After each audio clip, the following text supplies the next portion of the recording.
اتشرف بحضرتك. ايمن سوستة. اهلا وسهلا ايمن.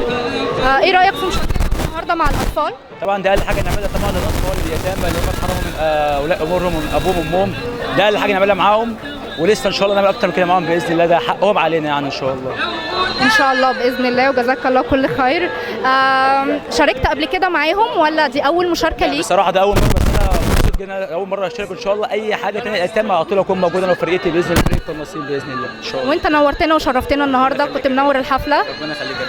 طب تقدر تقول ايه للاطفال النهارده؟ اقول للاطفال انتوا جزء مننا. احنا لازم طبعا لازم اي حد مصري ياخد باله من الاطفال اليتامى اللي هم اصلا محرومين من اهاليهم.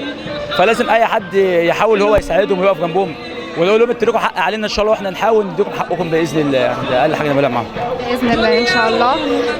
اخر البوم عملته او عملت اغاني ايه؟ قول لي. احنا اخر كليب عاملينه اسمه هفه شعبيه، دلوقتي بنزعته على القنوات الفضائيه ان شاء الله. وان شاء الله في فيلم باذن الله كده قريب، في فيلم ان شاء الله كده ربنا يسهل لسه بنتكلم فيه، وان شاء الله في كذا حاجه نعملها باذن الله قريب باذن الله. باذن الله، وفي تقدم ان شاء الله دايما، ومن نجاح لنجاح. انت شرفتنا النهارده يا عمرو ونورتنا. طيب تقدر تقدم لنا اي اغنيه بقى للاطفال؟ نعم، في اغنيه اسمها القناصين عاملها. القناصين القناصين القناصين، لا لا لا لا لا، انا عامل هفه شعبيه، قصة حياتنا في أغنية. هي هي لازم نعلى ونكبر في الدنيا. هي هي من غير حقد وغيرة يا وزة. في حاجة برضه عاملينها برضك للمشير عبد الفتاح السيسي، حابب اقولها لكم بقى. بيقول للمشير عبد الفتاح السيسي ايه؟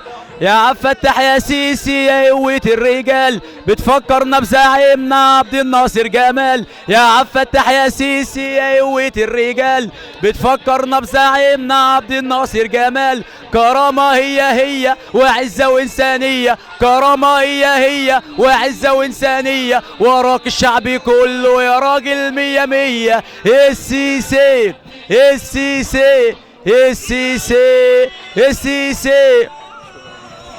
والله الأغنية جميلة، ومن نجاح لنجاح إن شاء الله. شرفتنا ونورتنا، ونتمنى أقابلك في لقاء تاني بإذن الله قريب.